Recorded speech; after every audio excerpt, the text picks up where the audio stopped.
Ni aku nak repair. Dia repair mesti ada je yang patah ke rosak ke. Okay, sekarang ni benda ni patah dalam. Ni dia punya penyambung dia, patut dia macam ni. Bila aku nak buka tadi dia patah. Rupanya benda ni dah karat. Dah berkarat dalam ni. Dah reput. Jadi untuk kita bukakan besi apa tu yang dah patah dalam ni, kita gunakan bedak lah.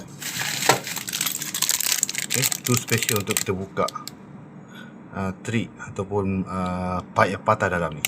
Okay, kita tengok macam mana Okay, ni peralatan dia. Ni guna je, senang je.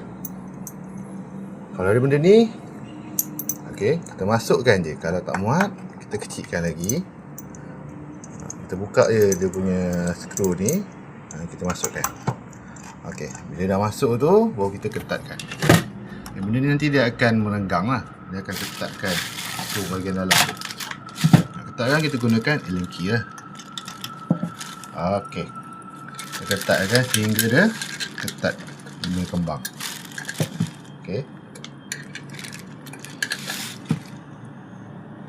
Okay, sekarang ni dah ketat dah. Dah ketat dah ni. Dah ketat dah ni. Dah ketat dah ni. Dan kita akan pulas lah. Cari apa-apa spanner ke, kita masukkan lubang kat sini. Lalu kita pusing. Okay, spanner ni kita masukkan kat tengah lubang ni. Dan kita akan pusing macam biasalah untuk keluarkan besi yang tersangkut tu. Okay, kita pusing. Okay, kita ketatkan lagi. Kalau dah terpusing, kita ketatkan lagi.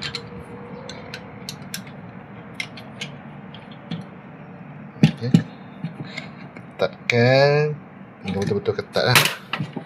Dan ketatkan.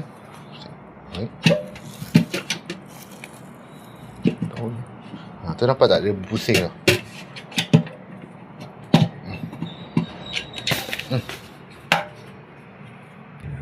Spanner ni panjang sangat, payah aku nak pusing.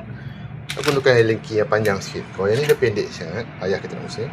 Ni panjang sikit. Okay, kita tengok. Boleh tak? Bismillahirrahmanirrahim. Kita ketatkan lagi. Okay, nampak tak dia pusing?